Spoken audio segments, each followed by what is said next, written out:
আকাশবাণী খবর পড়ছি নমামি বসুরুদ্র। প্রথমে বিশেষ খবর।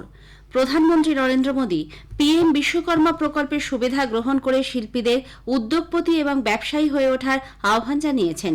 3 দিনের সফরে প্রধানমন্ত্রী আগামীকাল মার্কিন যুক্তরাষ্ট্র যাচ্ছেন।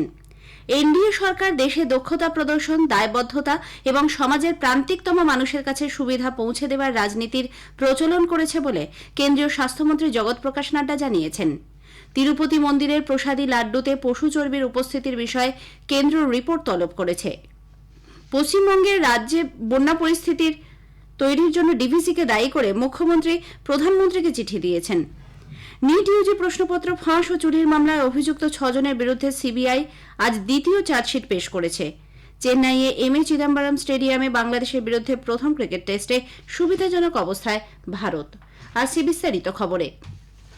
প্রধানমন্ত্রী নরেন্দ্র মোদী পিএম বিশ্বকর্মা প্রকল্পের সুবিধা গ্রহণ করে শিল্পীদের উদ্যোগপতি এবং ব্যবসায়ী হয়ে ওঠার আবেদন জানিয়েছেন। ওয়ার্ধায় আজ স্বাবলম্বী ময়দানে পিএম বিশ্বকর্মা প্রকল্পের বর্ষপূর্তি অনুষ্ঠানে যোগ দিয়ে প্রধানমন্ত্রী বলেন, এই প্রকল্পের অধীনে 6.5 লক্ষ সুবিধাভোগীকে আধুনিক যন্ত্রাংশ দিয়ে চিরাচরিত উৎপাদনের পরিমাণ বাড়ানো সম্ভব হয়েছে। গত 1 বছরে 1400 কোটি টাকার ঋণ সুবিধা প্রাপকদের কাছে পৌঁছে গেছে। অনুষ্ঠানে প্রধানমন্ত্রী পিএম মিত্র টেক্সটাইল পার্কের শিলান্যাস করেন। পশ্চিম বিদর্ভের অমরাবতী জেলায় 1000 হেক্টর জমিতে এই টেক্সটাইল পার্ক গড়ে তোলা হবে। 1 লক্ষ কর্মসংস্থানের পাশাপাশি 10,000 কোটি টাকার বিনিয়োগ আসবে বলে আশা করা হচ্ছে। প্রধানমন্ত্রী বলেন, आज अमरावती में पीएम मित्र पार्क की आधारशिला भी रखी गई है।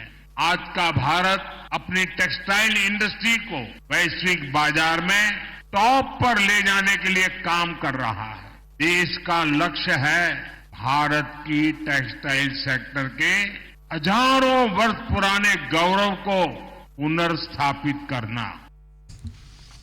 3 দিনের সফরে প্রধানমন্ত্রী নরেন্দ্র মোদী আগামীকাল মার্কিন যুক্তরাষ্ট্র যাচ্ছেন। সফরকালে শ্রী মোদী ডেলাওয়ারের ওয়েলমিংটনে 4র্থ বার্ষিক কোয়াড বৈঠকে যোগ দেবেন। মার্কিন রাষ্ট্রপতি জো বাইডেন এই শীর্ষ বৈঠকের উদ্যোক্তা। 2025-এ পরবর্তী কোয়াড শিখর সম্মেলনের আয়োজন করবে ভারত। 22 তারিখ আমেরিকায় বসবাসকারী ভারতীয়দের সঙ্গে কথা বলবেন প্রধানমন্ত্রী। পরদিন 23 তারিখ শ্রী মোদী নিউ ইয়র্কে রাষ্ট্রসংঘ সাধারণ সভায় ভবিষ্যতের শীর্ষ বৈঠক বিষয়ে ভাষণ দেবেন। এবার এই শীর্ষ বৈঠকের মূল ভাবনা আরও ভালো ভবিষ্যতের জন্য বহুপাক্ষিক সমাধান। বহু সংখ্যক বিশ্ব নেতৃবৃন্দ এই শীর্ষ বৈঠকে অংশ নেবেন বলে মনে করা হচ্ছে।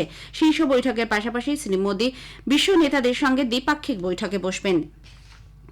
এনডিএ সরকার দেশে দক্ষতা প্রদর্শন, দায়বদ্ধতা এবং সমাজের প্রান্তিকতম মানুষের কাছে সুবিধা পৌঁছে দেওয়ার রাজনীতির প্রচলন করেছে বলে কেন্দ্রীয় স্বাস্থ্যমন্ত্রী জগৎ প্রকাশ নাড্ডা জানিয়েছেন।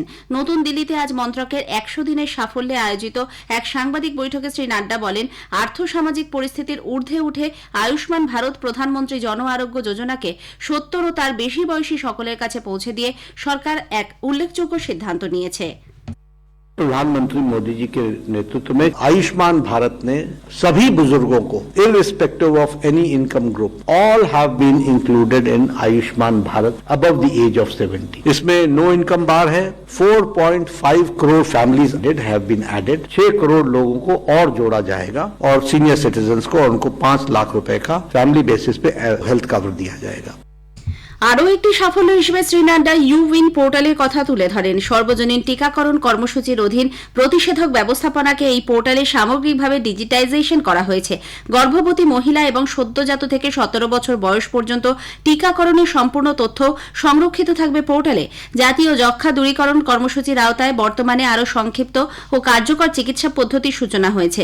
এর ফলে যক্ষ্মা রোগের চিকিৎসার সময়কাল 9 বা 12 মাস থেকে কমে 6 মাসে এসে দাঁড়িয়েছে। দেশে চিকিৎসক এবং স্বাস্থ্য সুরক্ষা কর্মীদের সংখ্যা বাড়ানোর লক্ষ্যে মেডিকেল কলেজগুলিতে আসন সংখ্যা বৃদ্ধি করা হবে বলে শ্রী নাড্ডা জানান। তিনি বলেন, প্রথম পর্যায়ে জাতীয় স্বার্থে দেশের 25টি এইমসে ভিস্ব কিউবস চালু করা হবে।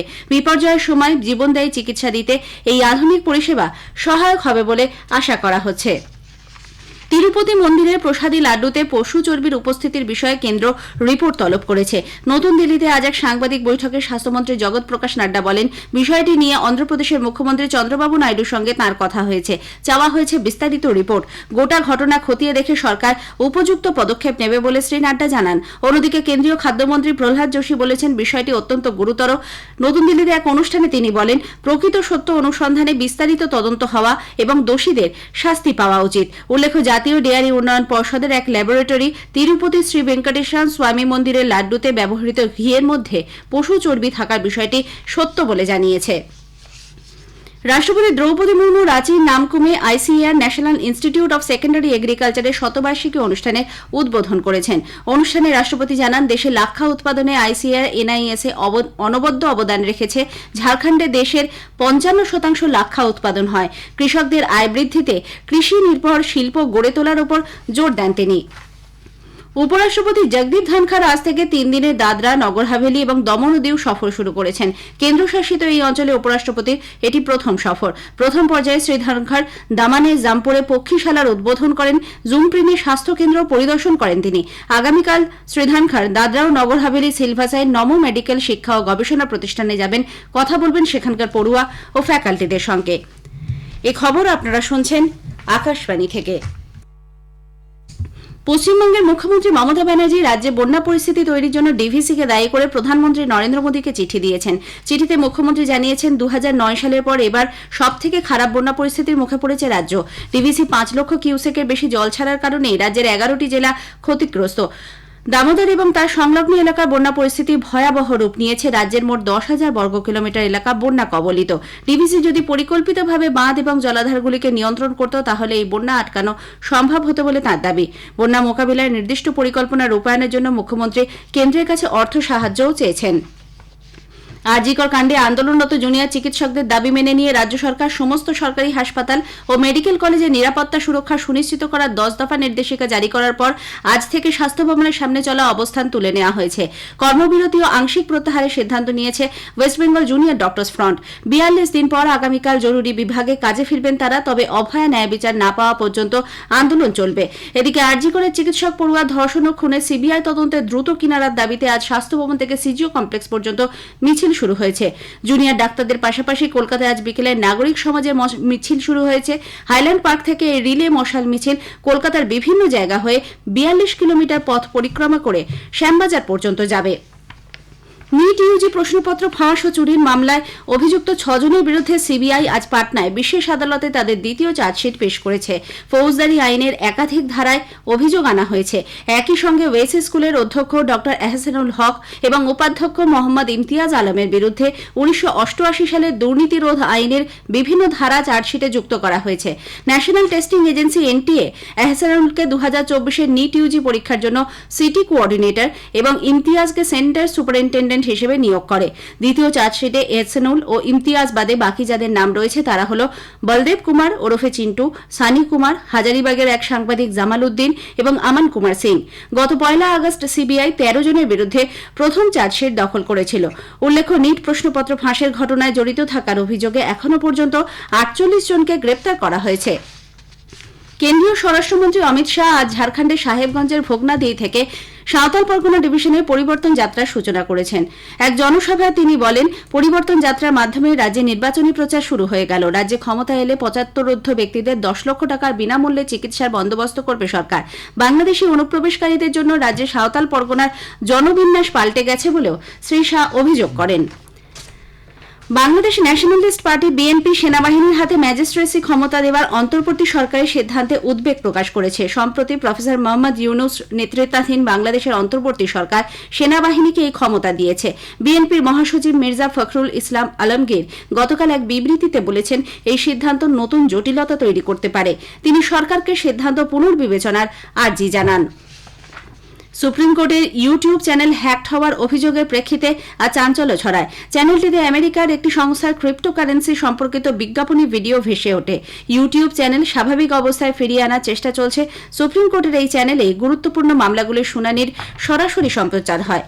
চেন্নাইয়ের এমএ চিদম্বরম স্টেডিয়ামে বাংলাদেশের বিরুদ্ধে প্রথম ক্রিকেট টেস্টে সুবিধাজনক অবস্থায় ভারত। দ্বিতীয় দিনের শেষে ভারত 308 রানে এগিয়ে রয়েছে। আজ দ্বিতীয় দিনের সকালে ভারতের প্রথম ইনিংস 376 রানে শেষ হয়ে যায়। এরপর বাংলাদেশ প্রথম ইনিংসে ব্যাট করতে নেমে চাপানের বিরতির পর 149 রানে অল আউট হয়। ভারত দ্বিতীয় ইনিংসে ব্যাট করতে নেমে দিনের শেষে 3 উইকেটে 81 রান করেছে। শেষ করার আগে খবরের বিশেষ কিছু অংশ আরও একবার। প্রধানমন্ত্রী পিএম বিশ্বকর্মা প্রকল্পের সুবিধা গ্রহণ করে শিল্পীদের উদ্যোগপতি এবং ব্যবসায়ী হয়ে ওঠার আবেদন জানিয়ে জানিয়েছেন 3 দিনের সফরে প্রধানমন্ত্রী আগামীকাল মার্কিন যুক্তরাষ্ট্র যাচ্ছেন। এনডিএ সরকার দেশে দক্ষতা প্রদর্শন, দায়বদ্ধতা এবং সমাজের প্রান্তিকতম মানুষের কাছে সুবিধা পৌঁছে দেবার রাজনীতি প্রচলন করেছেন বলে স্বাস্থ্যমন্ত্রী জানিয়েছেন। খবর শেষ হলো।